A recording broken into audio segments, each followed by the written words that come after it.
Hello, good evening, and welcome to the TimeStop's virtual panel discussion in association with Godrej Interio. Thank you so much, everyone, for joining us. I'm your host, Sukriti Advanshi, and today I'm here with a conversation that is going to be an awakening for all of us as employees and as employers. 2020 brought a conspicuous and abrupt change in the way we work, and remote work was deployed en masse. Technology adoption advanced, and employee well-being came into the forefront.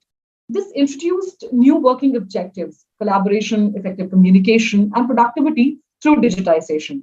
Undeniably, technology innovations have driven remote work and is the primary force behind the current workplace evolution across the globe. Now, with physical offices reopening, the combination of space, technology, and human resource policies can result in a fruitful workplace transformation. The 2021 Wellbeing Diagnostic Survey conducted by Willis Towers Watson highlighted that 85% of employers in India intended to use their well-being program as a differentiator in the next 3 years compared to 18% who are currently doing so. In addition to these programs, organizations will have to improve the health quotient of their workspaces to promote holistic well-being. Steps taken to improve the indoor environment and facilitate lifestyle changes will benefit the employees personally and professionally, consequently boosting the company's bottom line. Today, we are here to talk about the change that we have at workplaces. We are here to talk about the way we people work. And for this, ladies and gentlemen, I am with some of the cognitive leaders of the industry. Please join me in welcoming Rajendra Ghag, CHRO from Blue Dart, Vinod Ugare, Assistant General Manager, Infrastructure, Volvo, India, Zainab Mukadam, Head India Design and Workplace, Cushman and Wakefield, and Samir Joshi, Vice President, Sales and Marketing for B2B, and Head Workplace Research and Ergonomics, Godrej Interio. Welcome to the show, everyone. And before we move forward with the discussion, I would request each one of you to please give us a brief introduction about yourselves. So Rajendra, will begin with you. Rajendra, could you please unmute yourself? Oh, yeah. Thank you for reminding me. So once again, thank you, Sukriti, for getting us all on the board here for this fantastic topic. With my colleagues, Samir, Vinod, and of course, Zainab. I think we know each other, of course, just few minutes before this chat, and of course, the earlier prep chat as well. So nice to be here. So my name is Rajendra, as everybody knows, Rajendra Ghag. I'm with Blue Dart currently as a CHRO. I can say I have 3.5 decades of experience in both human resources and business excellence, in Mumbai, India, and of course beyond. I think this, the whole pandemic has brought us a lot of stuff, but I think we'll speak about this. But as of now, I just want my audience to know that this is what I bring on the table in terms of my background. Thank you. Thanks, Vinod. Thanks, Sukriti, for bringing us on board here. And I'm currently working as Volvo as Assistant General Manager, and I have experience of around 18 years in the facilities, projects, and infrastructure management. So currently managing for our offices at India and Bangalore, and as well as the India part of the Volvo group. And it's going to be a very interesting topic what we have today. To talk about that, the time slot is going to be very less. Yes, you have a specific time slot, but very, very interesting topic, because after the pandemic, I think after a long time, what we are seeing also the employees, so close to 50% in our park. So during this operations as well, during pandemic, due to critical services, many of the employees used to come to the offices here. But now I see that energy, people coming back to the offices. I think this is a short about me and the overall about as well. Thank you, Vinod. Zainab? Thanks, Sukriti. I'm Zainab Mukadam, and I head design and workplace for Cushman and Wakefield, India. I have over 16 years of experience in designing corporate and workplaces pan-India, 2 of which were spent in the pandemic. But here's looking forward. The best is yet to come, because we are at the threshold of an entirely new world, and it's an exciting and challenging time to be here. And as thought leaders, We couldn't have asked for a better time to make a difference. It is an opportune time for us now. Personally, I also like to read, write. I like poetry.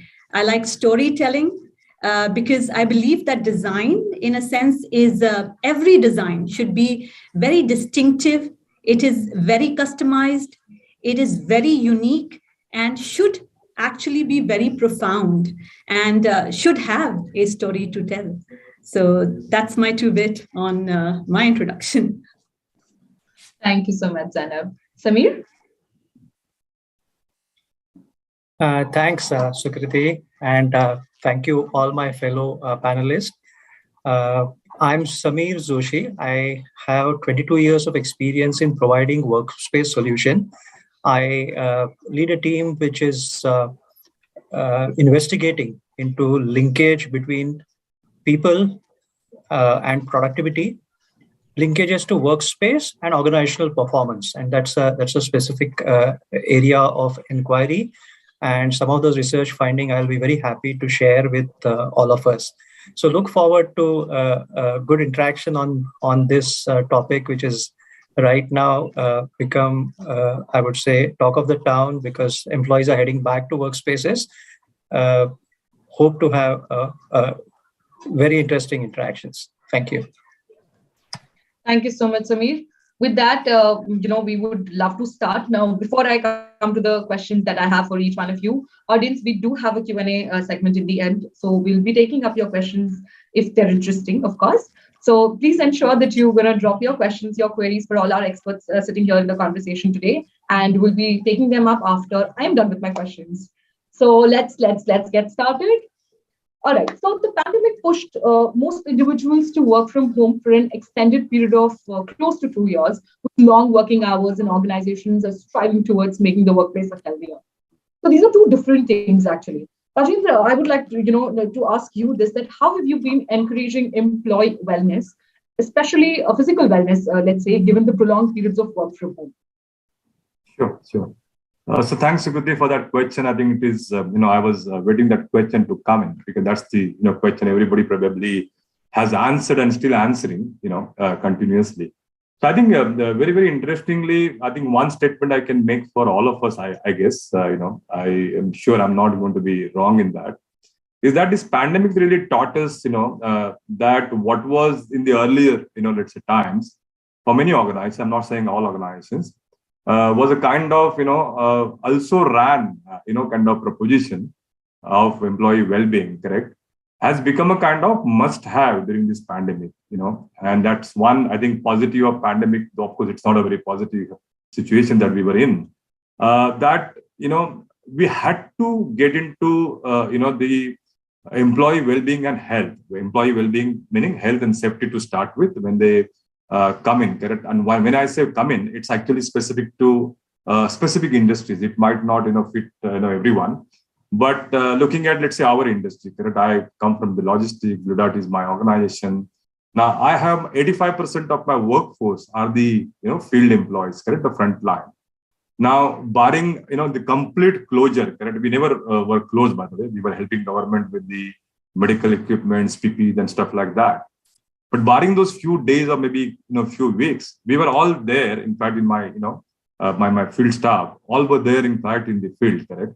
Now, the first task was how do I take care of them, correct, in the first phase of the lockdown, when nothing was known to the world in terms of the corona, correct, in terms of how to manage that. And there, I think the first and foremost, what we said, I think make sure that my employees really feel comfortable to come. Comparatively, you can't feel comfortable to come, correct. But comparatively, what they were hearing, what they were actually experiencing in their families and stuff like that. So we made sure that across the country, we actually invested a lot in terms of the health and safety measures, correct? May it be their own PP requirements, may it be sanitizations, may it be, let's say their screening to start with, correct? So that they feel safe when they come into the office, correct? Or come into the work. Now that is the starting point. And then we realize all of us have gone through that, as you heard the news, as you heard the situations outside, correct? As you heard your family members and the relatives actually, kind of suffering, all of us included, we had our let's say psychological, worries, correct? I would be lying if I said that I was not worrying because I was isolated. I was actually equally worried that anything can happen the next day.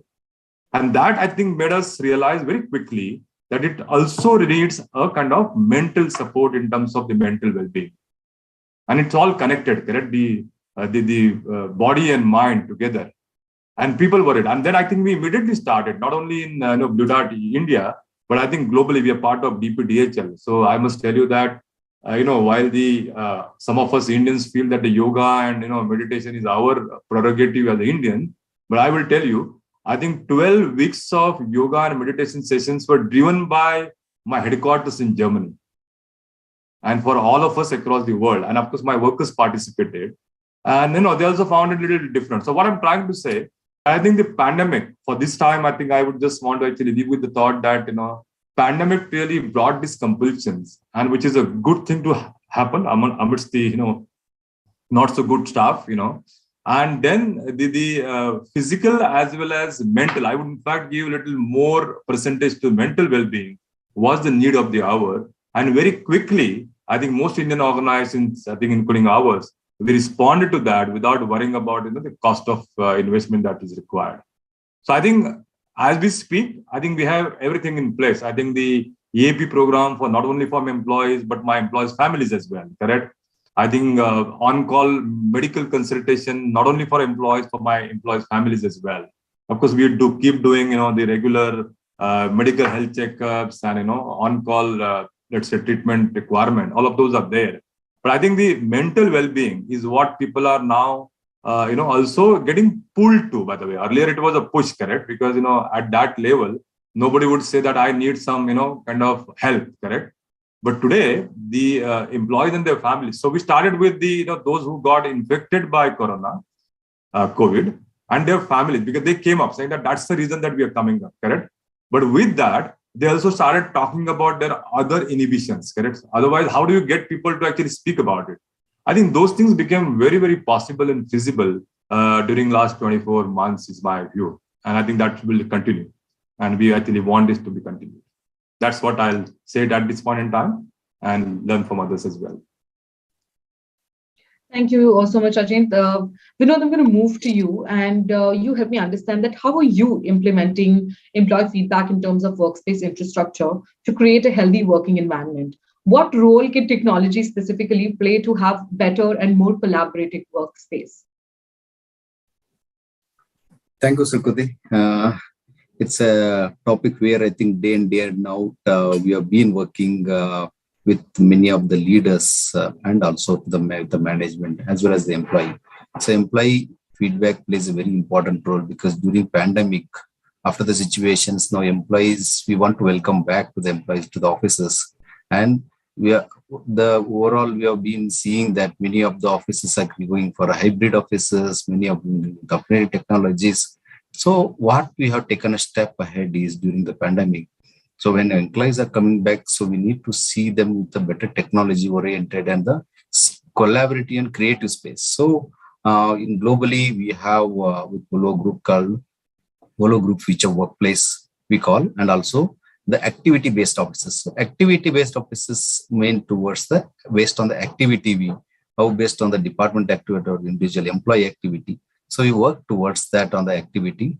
And we have recently created one of the space as a pilot so that the employee gets the experiences. And before that, we send out the survey also and took their feedbacks to what are the offices and currently what all you feel about the overall of the workspaces and all. So based on that, as a pilot, you have started with the begin. I think it's recently in January 6th, our managing director has inaugurated this space.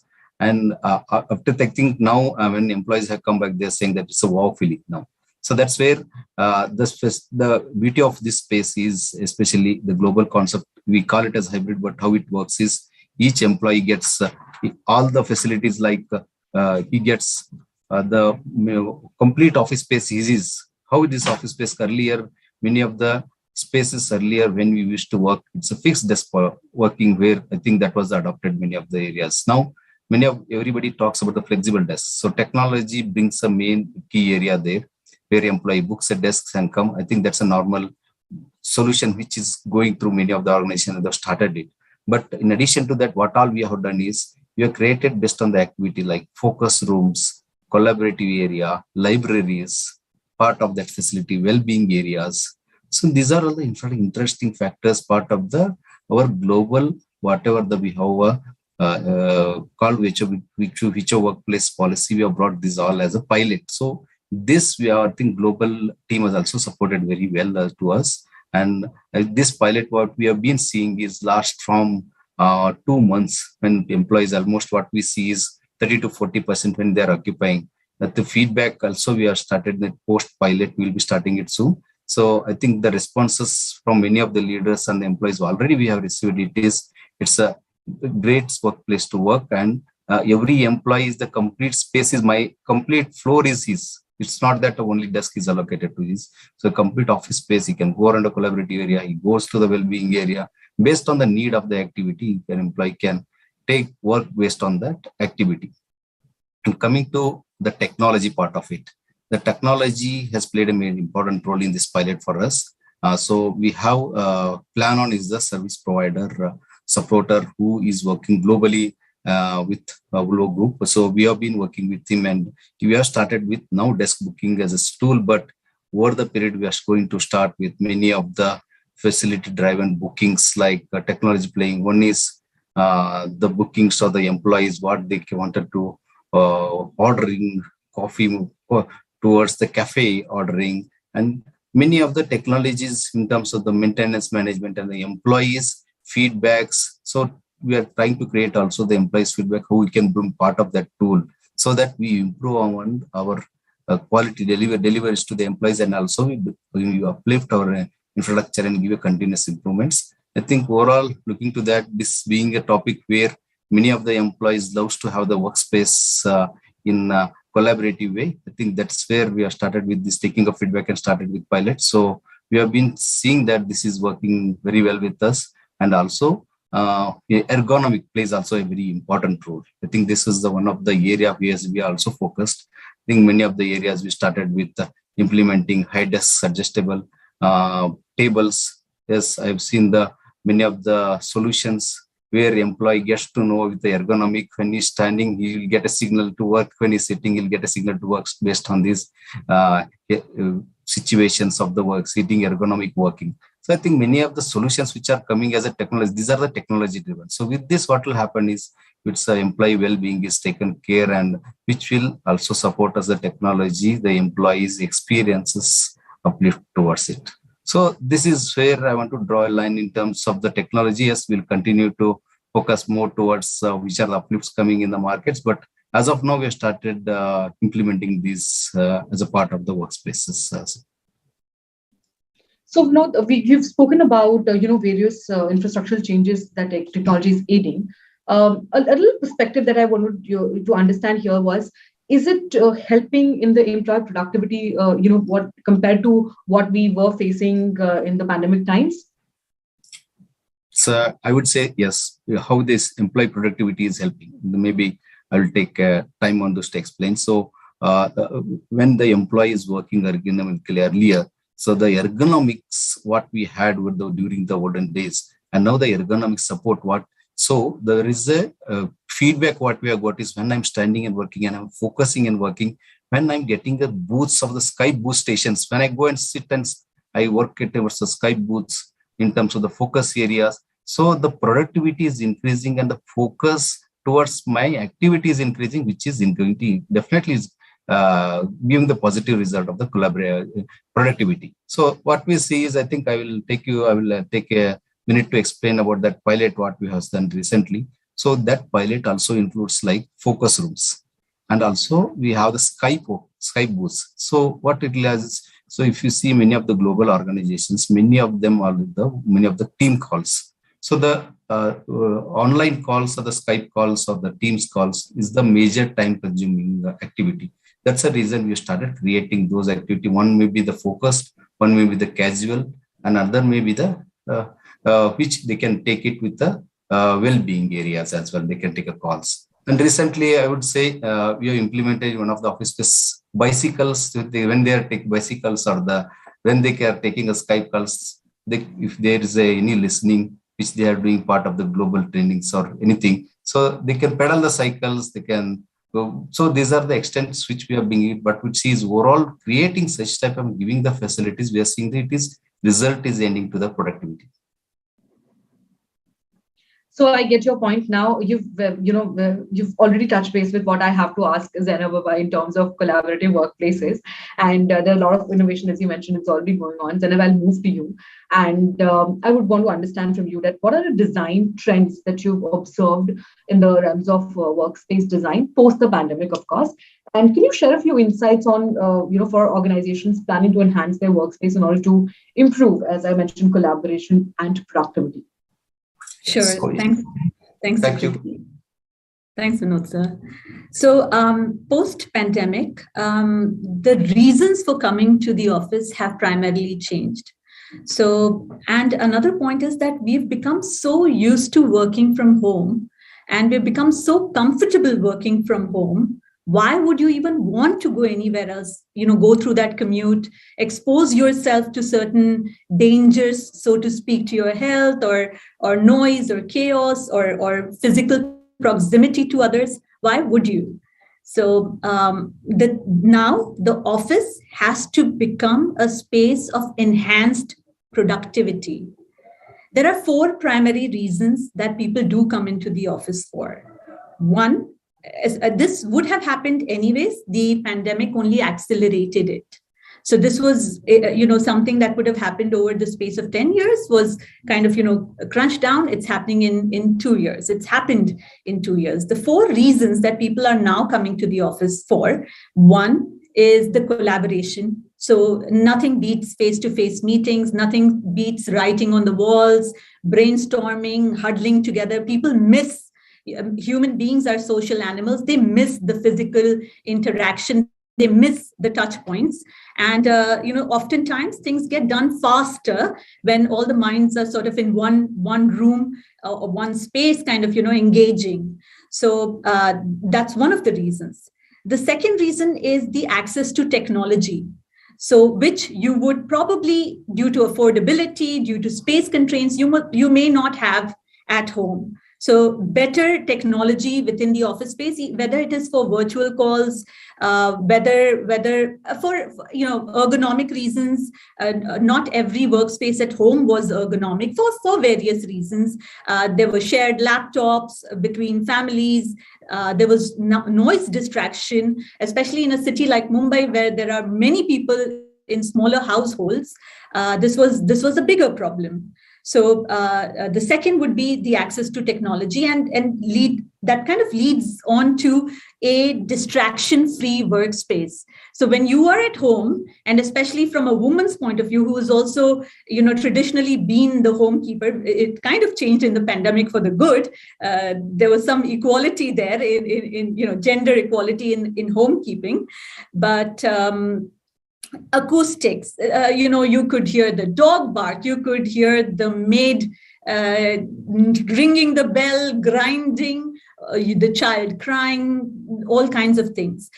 People understood the importance of good acoustics. They understood the importance of good ergonomics. They understood the importance of good lighting. Not every space in the home was lit or designed to, for workability or tasks or for taking virtual calls. And what they really liked about homes was the comfort of home, the coziness, the domestication, the options of sitting, the comfort. You could just take your laptop on the sofa, put your feet up, have a nice discussion on the sofa. So now they're looking for such spaces in the office also. So not just lounging or as Vinod sir also touched upon this. So whether it's focus booths, whether it's amphi type settings. So all of this kind of has led to the evolution of the hybrid workspaces, our activity-based, task-oriented workspaces, heightened awareness about health and well-being as well. So whether it's in terms of the sit-to-stand workstations, whether the So not everybody needs to come into the office every day, and leaders have understood this. And it's a very cultural drive as to how many the company cultural drive as to how many need to come to the office, or whether some people within a team need to come to the office. It's all very personal to each organization and their function. But almost everybody is going for a hybrid workspace, agile working, a heightened awareness towards health and well-being driven through technology. In fact, recently we did an office where there was inclusivity to the sense that there was braille on the wayfinding. We worked with an ENT to work out an induction loop wherein with the app that was on their phone, anybody who was hard at hearing, when they entered these key areas within the office space, they were given feedback audible through their cell phones as to which direction that they need to kind of turn to, etc. So the workspace became that much more healthier and more inclusive. And technology is not just about hygiene and sanitation maintenance and things like that. It also means lighting, circadian lighting, which kind of is sensitive to daylight and changes its color and toning to different times of the day, so that you don't get a headache and you're generally healthier. Acoustics I've already spoken about. Obviously, all the other amenities that we can bring into the workspace. And sustainability. That's another thing that has taken paramount importance, and people have become very conscious. They want to be kind to one another. At least COVID has taught us that, to be much more empathetic, to be much more aware of I think Rajendra sir spoke about it, about mental well-being. So be more sensitized, and as leaders, we need to be more empathetic to our team's needs. And kind of streamline without compromising on productivity, of course, but bring in not just programs or sessions, but also a one-on-one connect with people and drive that better in the workplace as well, I think. And sustainability, I want to talk about the project that we did. During the pandemic, we actually went and picked out furniture items based on the percentage of recycled component that went into its manufacture, and also the percentage of recyclable component that would come out of it post its life cycle. So that is the extent of sustainability that we were looking at, and also more efficient HVAC, or services as we call. HVAC is heating, ventilation for our our layman viewers. Better, more efficient, kinder to Mother Earth. Less toxic components coming out of it. And air quality monitoring, because now we know how important air is breathing in, and this was an airborne disease. So. Possibly, but so these have been the key drivers or the changes that we're seeing across. Thanks, Zainab. You've given us nostalgia of how we used to work, in the past 2 years. What was the whole scenario when we were sitting at home and trying to facilitate and deliver things that we do at our places. And thank you so much for giving us the insights in and around of what is trending in terms of workplace and design. I will now move to Samir. Samir, Godrej Interior's recent study reveals that employees spend close to 10 hours on average at work, of which a majority of the time is spent seated at desks. Can you share some more insights from this study, and what are some of the solutions you propose as a brand that is an industry leader in ergonomics and wellness? Thank you, Sukriti. I think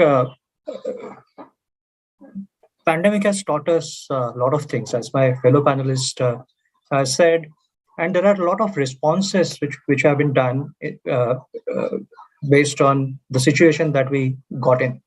We heard some of those workspace trends from Zainab. We heard Vinod sir talking about how the interventions were done on activity-based working, and as well as Rajendra sir spoke about how the employees were managed during the course of the pandemic.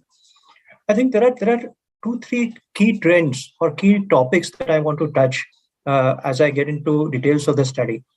And first is the common theme which seems to be emerging from all of what has been spoken is workspace is no longer an overhead. Moment there is an overhead, one tend to cut it. But workspace is rather an investment which can help unleash the power of human capital. That linkage is pretty much clear. So workspace needs to support people and processes of the organization so that organization delivers its objectives or business outcomes. And that linkage of workspace, that it's a tool which enables people to be more productive at whatever they do, is of primary importance.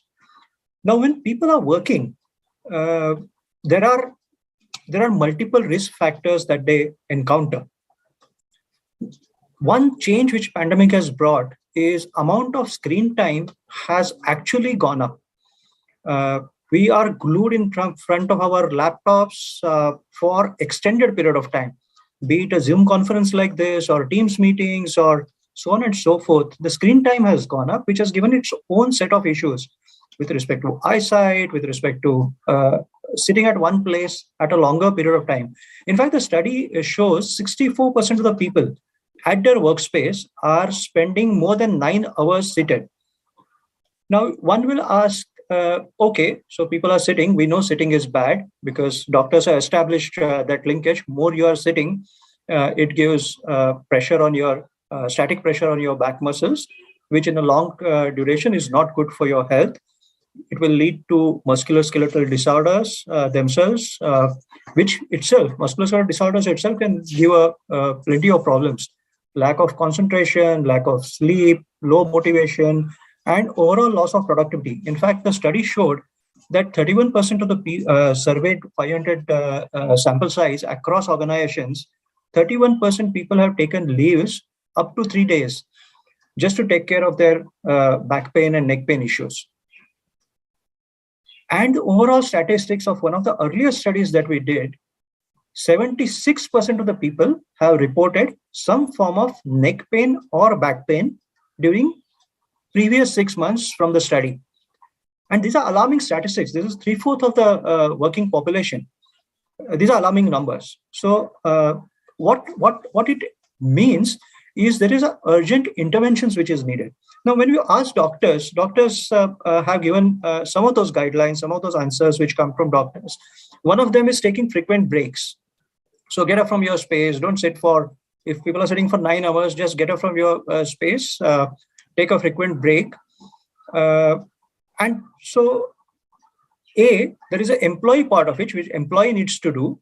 And there comes an organization part of it. What organization needs to do is to educate employees that this is something which is good for you. When we sort of were doing this study, that alternating posture is good for you, because in between suddenly people started saying, oh, let me stand and work. And that is good. Standing and working is good. The research study that we did a control group. We tried to understand incidences of MSDs, musculoskeletal disorders, in the people who took frequent breaks and were standing up versus people who were sitting. Now, 65% of the people who used to take frequent breaks and standing up did not report any musculoskeletal disorders at all. So that's one critical link which doctors advise, which has been established, versus only 30% or 30 to 35% people who were sitting. So we said, okay, we need to do interventions on either side. And there are a number of studies interventions and studies that we have done, one of which focuses on keep moving, alternating your postures. The implication for workspace designers or for organizations is that, can I provide alternative work settings to employees, which will enable them to keep changing posture so that they effortlessly move from a focused work, maybe at their desk and a chair, to a focus room, which Vinod sir was saying, to a collaborative area zone, to a recreation zone, basically giving people that freedom, choice, and control of how do they work and where do they work from.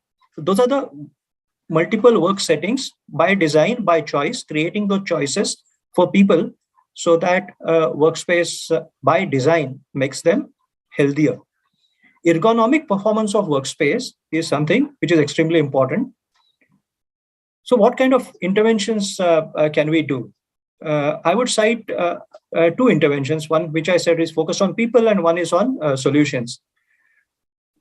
Making people aware. So what we believe in a program, that's awareness, communication, and strategies which will prevent. We have a program which is called Wellness at Work, which does all of this, helping organizations create awareness. There are wellness tips which go every Wednesday, which are free of cost, which goes to all organizations, multiple employees, 3 million plus coverage as of now.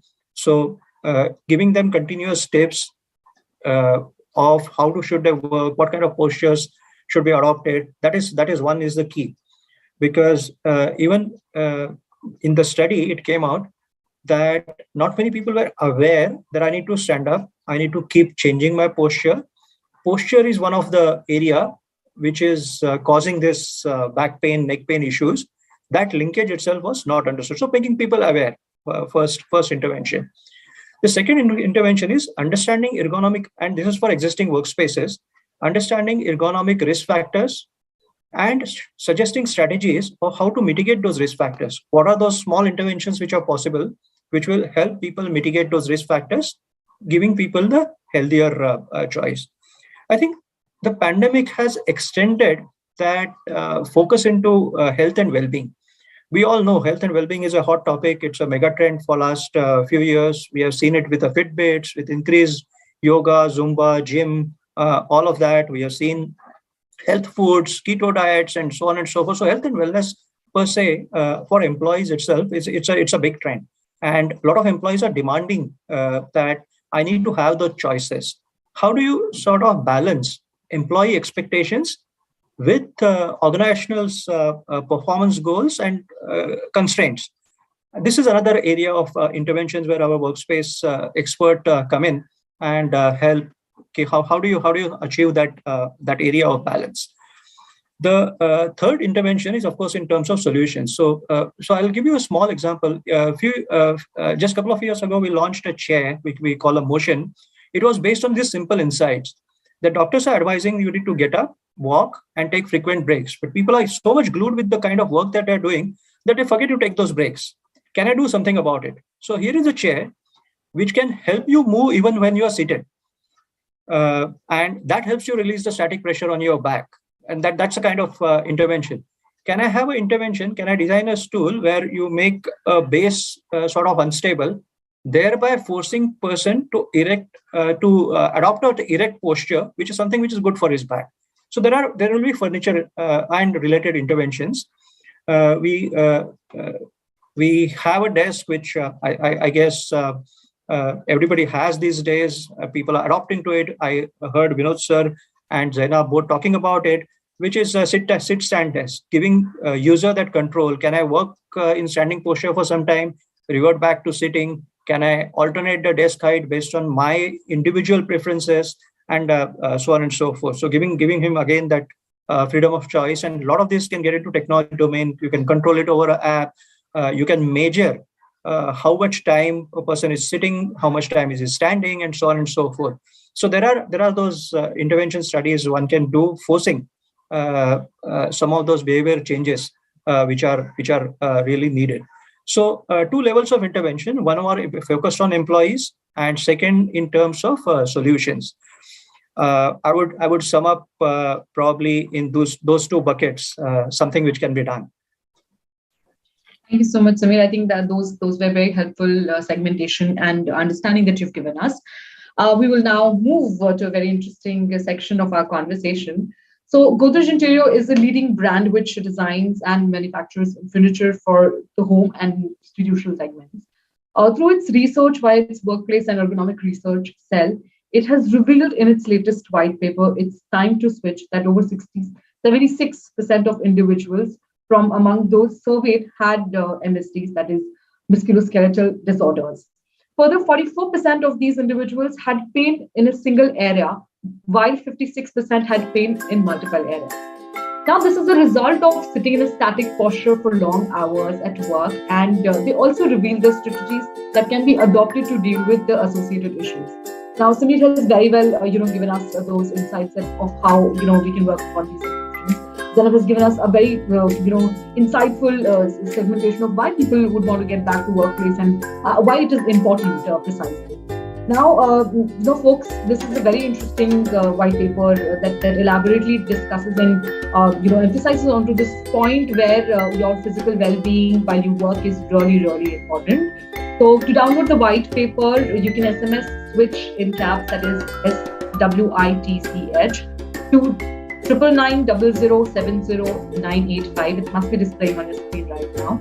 So do go ahead and download this white paper, go through the study, and you might, explore and come across pointers that you never have actually realized and have, ever thought of, that it's hampering your health. So, certain elements that we are, so much passionate about while we work, we tend to forget those areas, right? So go ahead, download the white paper, go through this, research paper, and know the insights that, the entire white paper talks about, which is called insight research. Now, Rajendra, I will come back to you with another, question that I have for you. That are you planning any infrastructural change of your workplace for the employees' well-being, and how do you plan this collaboration in a hybrid work model?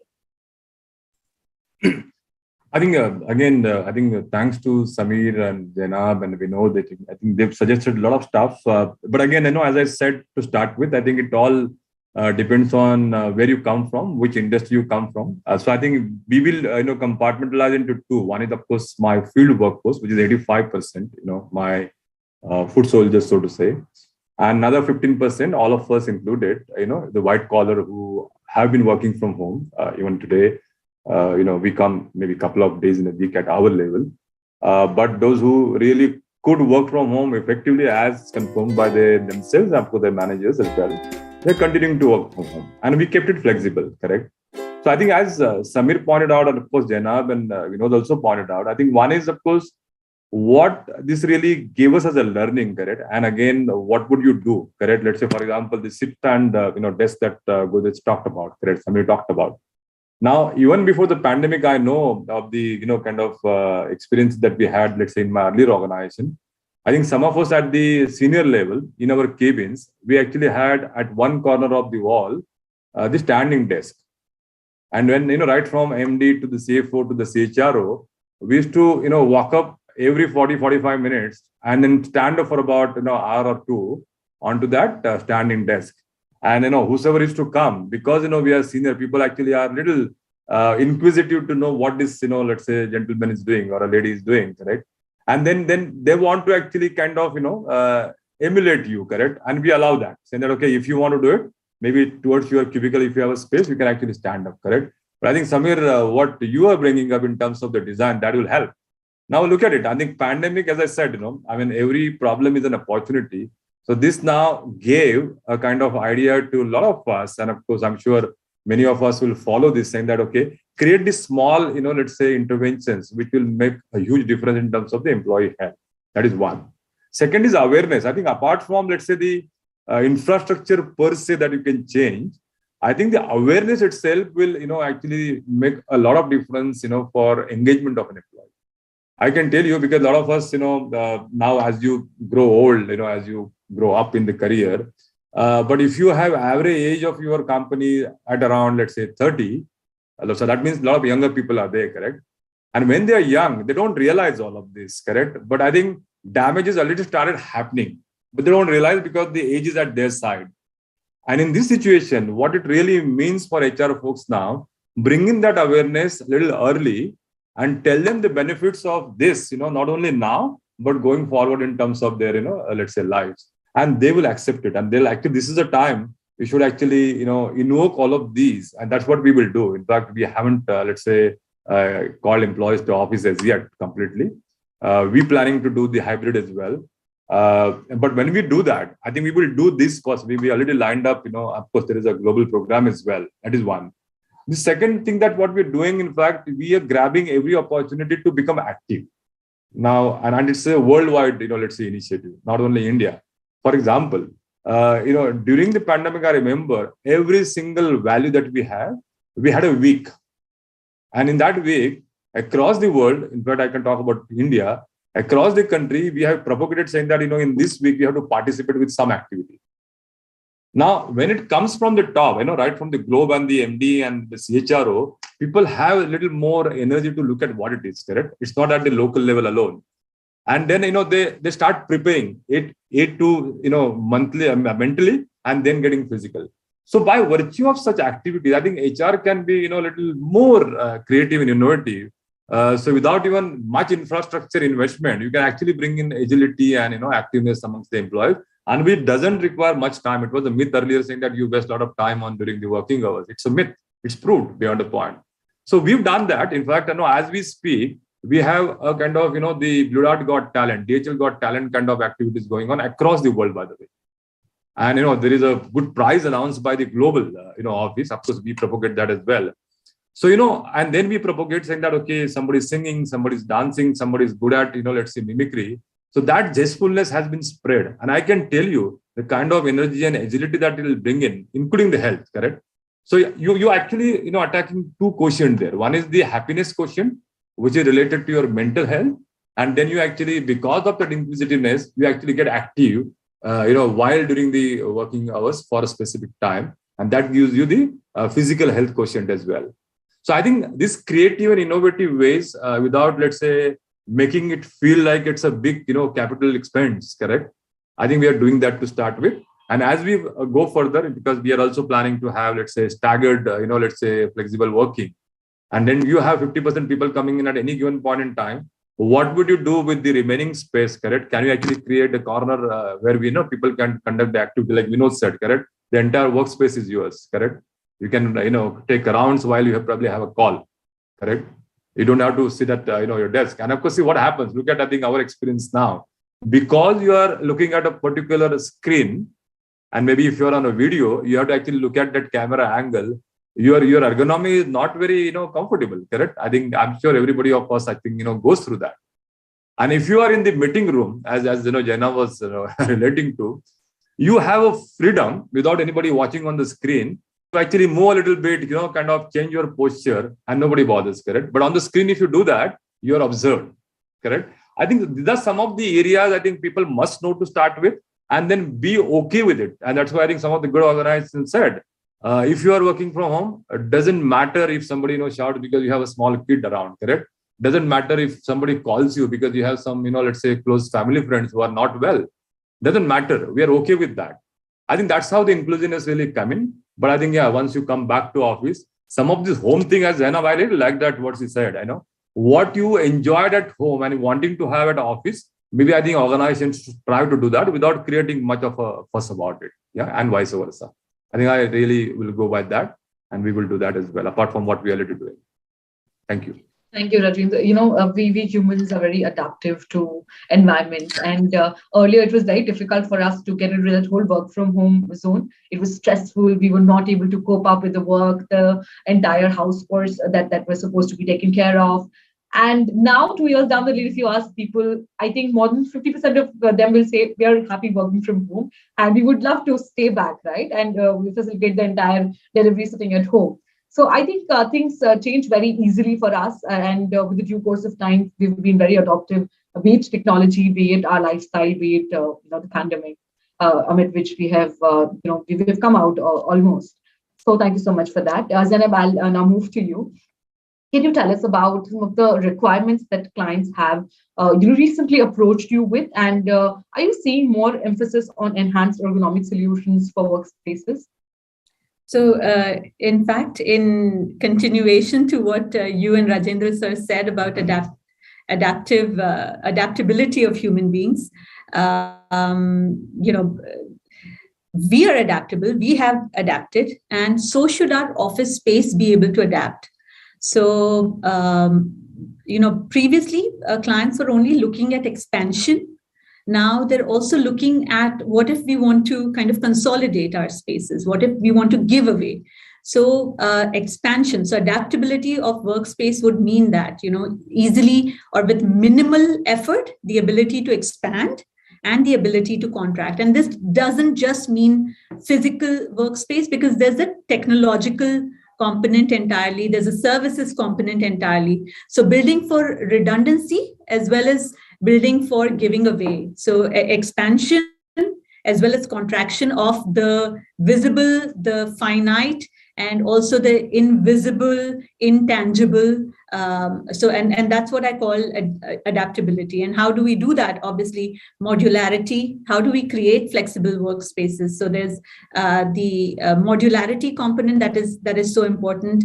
Planning needs right from the space planning aspect itself, the materiality that we are using, whether it's flexi work desks or integrated work desks in such a way that you can remove some workstations or collaborative furniture, bring in workstations or bring in collaborative furniture as the need of the hour progresses. So basically, this is just evolution of design in progress on the floor. We are now witnessing actual evolution of design even in the workspace as we are.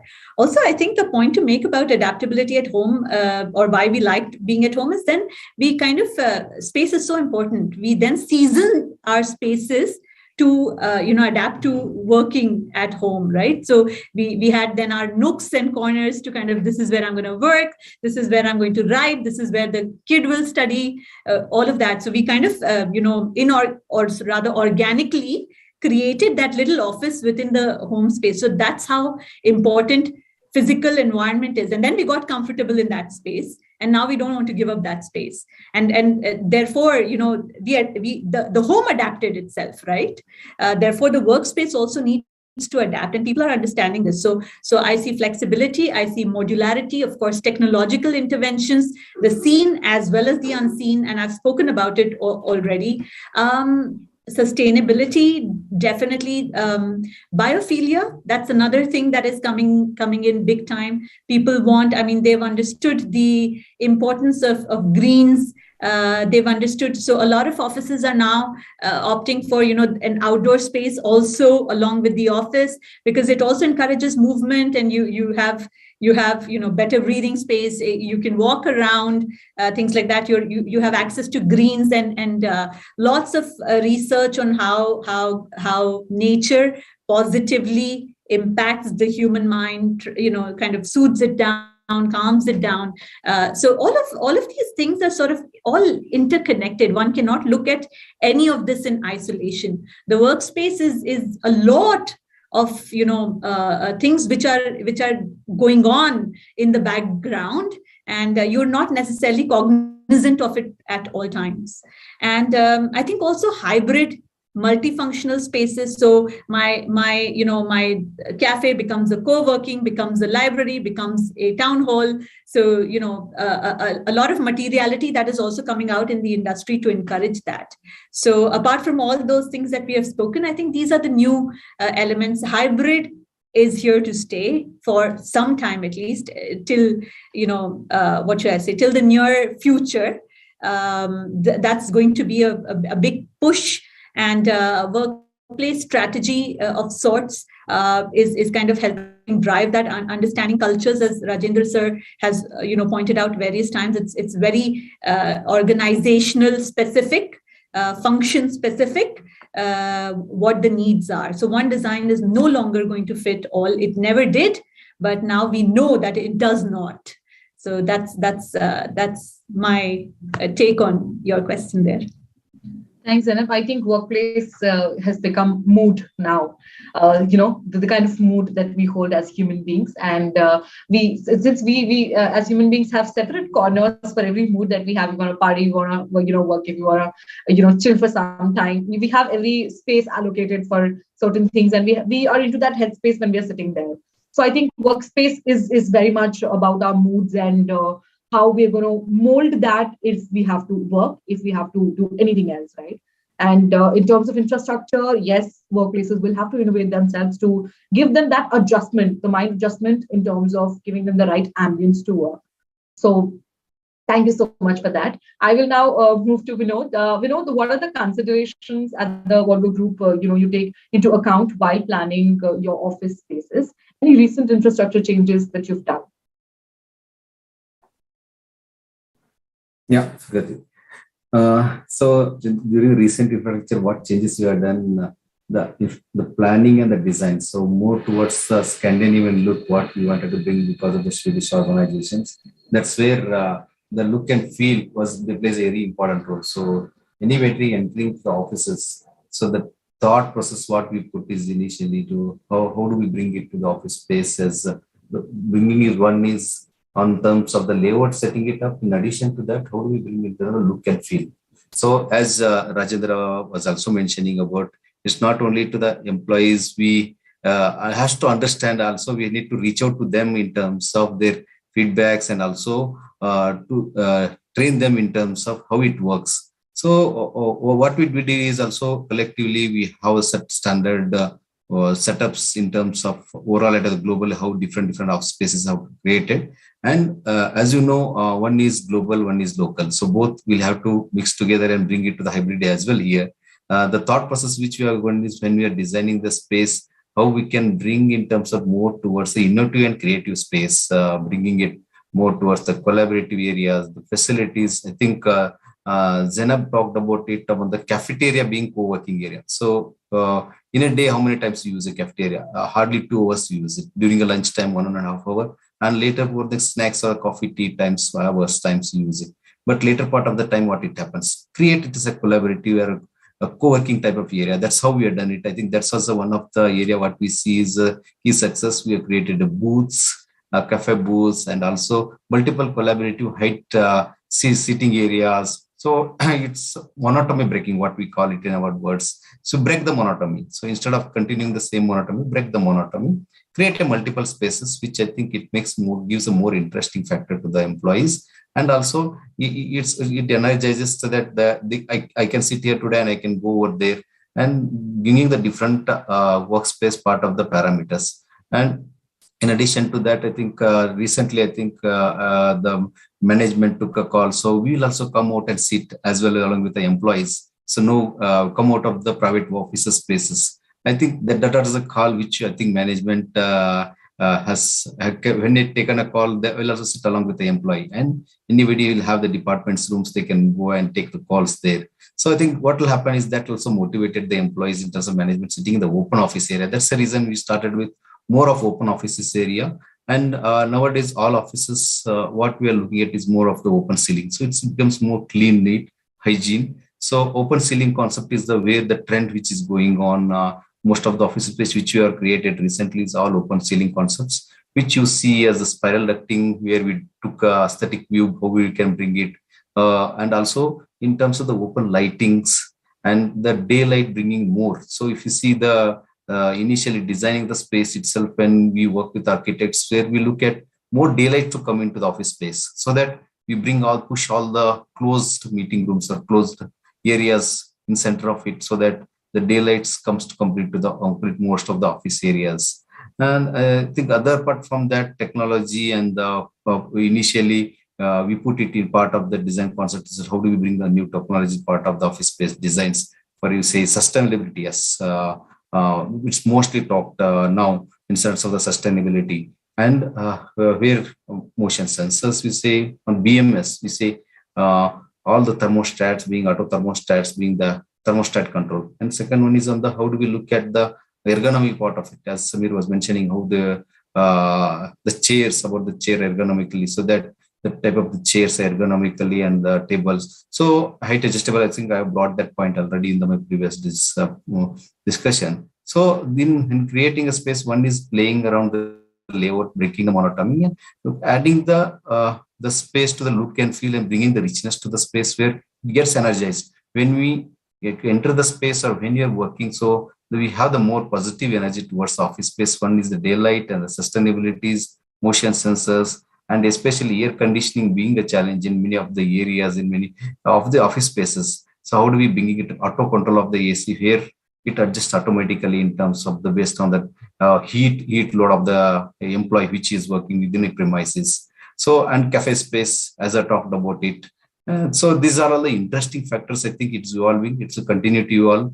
And I think one space, whatever is, we have done it again. The next space, whatever, by the time we'll start adopting and thinking what is some more improvements. When after applying the space, when we walk around with the employees or management staff, they say, no, it can be done in a better way. So those are the ideas. Also, we get it when we walk around with the employees and take their feedback. So once we create and design one space, it is going to be a different again design, because they don't want to be the same design repeating to the same design. So it's continuous as a continuous improvements. It's never ending. So if you see, this is the area where we see everybody keen to interested, because if you are constructing a home, so everybody said it would have been better in this way. So that's how it is. It's always every employee wants to contribute and give their feedback on this. So it's an interesting topic in terms of any employee, if you ask as well. So that's how it evolves. So when we talk, go around, walk the talk, we do the management employees, we hear after the spaces when we create, and just start putting that design thought process initially when we are working with the architects and especially I've seen many of after the architects, then GC, when we have started the suppliers, GC suppliers as well at the ground level, they have brought it some improvements ideas during the course of the executions. Why can't we bring a brick walls? It gives a more design towards it. So I think that inputs also we have taken, so that feedbacks we have welcomed. So with that, we tried achieving the better workspaces. I think we'll continue to do that with the continuous improvements.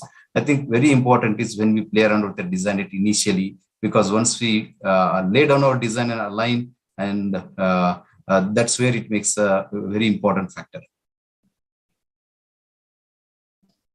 Thank you so much, Vinod. I think what in terms of employee expectation that we say, the workplace will also have to keep on evolving. And today, a new vision of workplaces where employees spend less time commuting. They're not doing the routine tasks, and they're actually creatively collaborating with each other hybridly. Even if we say. And designing the people-centric workplace will give employees a safe working environment where they can enjoy their work, collaborate, and stay healthy, achieve the objectives of the organization. As we spoke of the addressing the business values and what business resilience is exactly. So I think that space where we collaborate, stay healthy, and achieve the organizational goal is something that all of us are looking forward to. So this conversation, brings us to the end of time, and thank you so much for those insights that all of you have shared. I'm really, really, elated to have those insights shared from each one of you. Let's get the closing remarks from each one of you before we wrap up this conversation. Zainab, we'll begin with you. Can you please have the closing remark?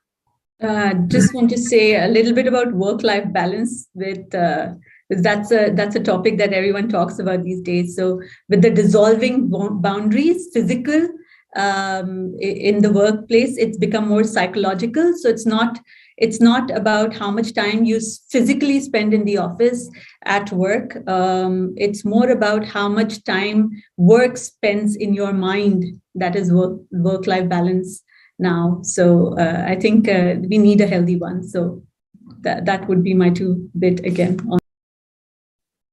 Thanks, Zainab. I think that really makes sense. That work-life balance is in our heads, of course. Okay, we will now move to Rajendra. So to me, I think I will, let's say go with what Zainab said. I was about to say that, the work-life balance is all in the mind, correct? I think as an HR, when I get into forums and people ask me, what's your definition of work-life balance? I said, it's up to everyone. It's not about, the working hour that you talk about. It's not about that, are you logging in, logging out, correct?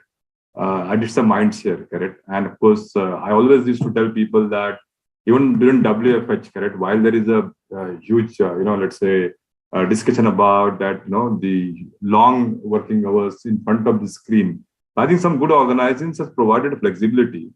And as Zainab was referring to, I think, you avoid commute of, let's say, 2 hours, 3 hours in a city like, Mumbai, Delhi, Bangalore, correct? And of course, beyond as well. So you take that, advantage, and then, of course, then say, let me be flexible, correct? If I'm saving that, I can actually be little, depending on, let's say the agenda on your calendar, be little relaxed as well, and maybe extend that towards the evening. That's given flexibility. And there people actually manage that well, best of my knowledge. So I think it's again in the mind, correct? That's one. And the second is, I think, as we all discussed, on the forum, I think the lesson that we learned has actually created the workspace a little better, but for the issues and, let's say some risks that we have gone through, correct? Some of our colleagues and the relatives we lost, correct? I think very, very sad. But these 2 years have brought in a lot of new stuff, which will pave way, I think, for good stuff going forward, correct? And the hybrid is the word. Otherwise, nobody would have imagined in India that you would actually work from anywhere, correct? Working from car, working from your, let's say, farmhouse and stuff like that, provided you have a good connectivity.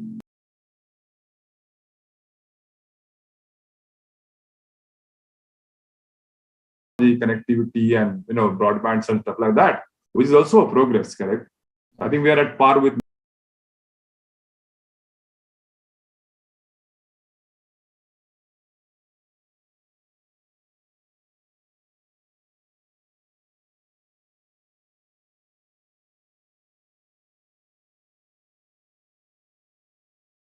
correct as a result, is my view. I'm very optimistic on this. Thank you, Rajendra. Thank you so much. Vinod? Again, I go with Zainab and Rajendra, the work-life balance. So that again brings back to the office, the space. So the work-life balance in terms of what the productivity, I think Sukriti also asked about the productivity. Has it increased with your creating the type of the spaces or hybrid spaces? Yes. So to overall look at a work-life balance, so it's not about the logging in and logging out.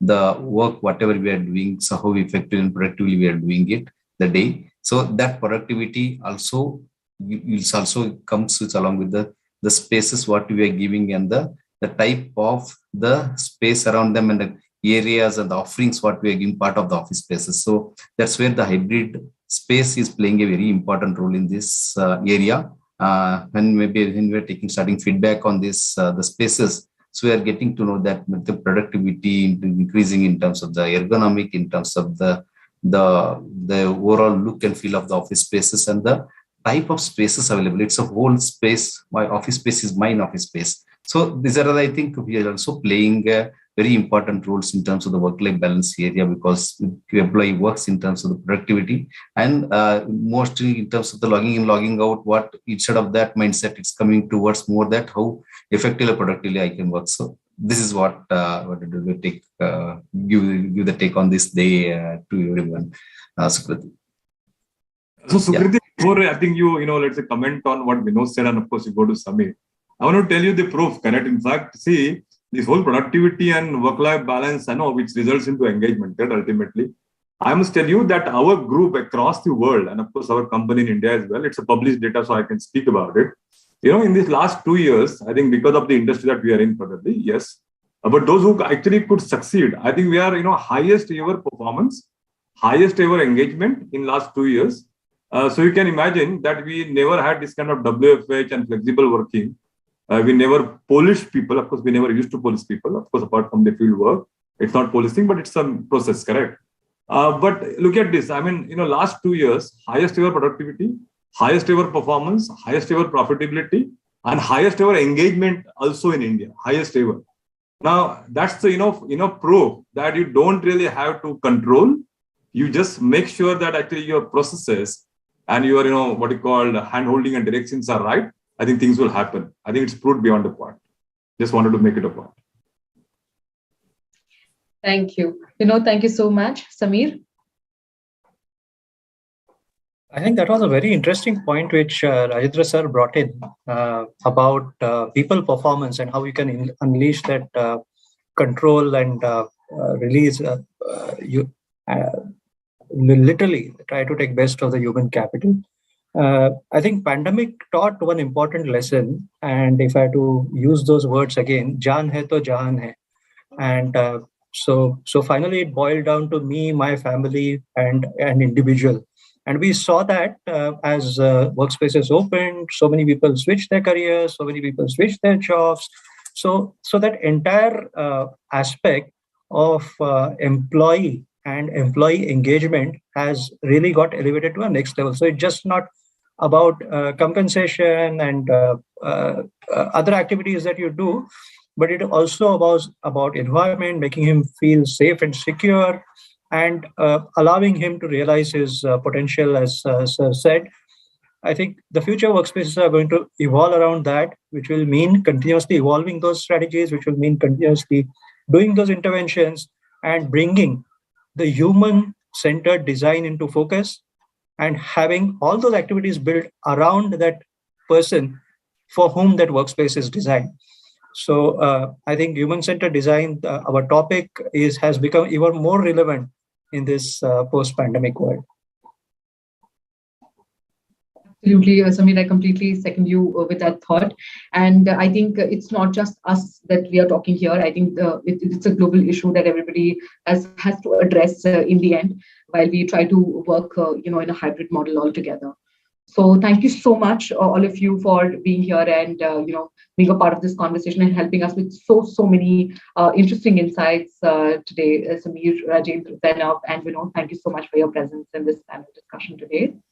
I'm completely delighted with all the thoughts that you have shared with us. Audience, before we actually end this, you will actually see the slide wherein you can see the number in case if you want to download the white paper. Download the white paper, you need to SMS switch to 99900700985. The slide must be coming on your screen right now. So go ahead, look at the white paper, read the insights, and you'd get to know so much about your own health while you're trying to focus on your work and grow professionally, which is equally important. And as organizations also, it's very important to address the employee well-being. So please ensure that you go through this white paper, very interesting, and some great insights. The entire Godrej team has worked upon, and they've got back to us with this white paper. The slide must be there for all of you. Please go ahead and download and read the white paper. Moving ahead and closing this conversation with a delighted note from all our panelists. And the audience, thank you so much for joining us. Hope you had a great time listening to all of us and our guests, our eminent panelists today. They've shared so many thoughts with us on our work-life balance, on our working ambience, work from home, everything that's going on today. So thank you so much for being here. Thank you so much for joining us. Have a wonderful weekend, everyone. Stay safe. And this is your host, Supriya, signing off from this event. Thank you. Thank you. It was a good learning for us as well from each other. Yes, thank you. Thank you. Thank you, Zainab. Thank you. Thank you, Rajendra. Thank you, Zamir. Thank you, Zainab. Thank you. Bye. Thank you, Sukriti. Thank you. Thank you so much.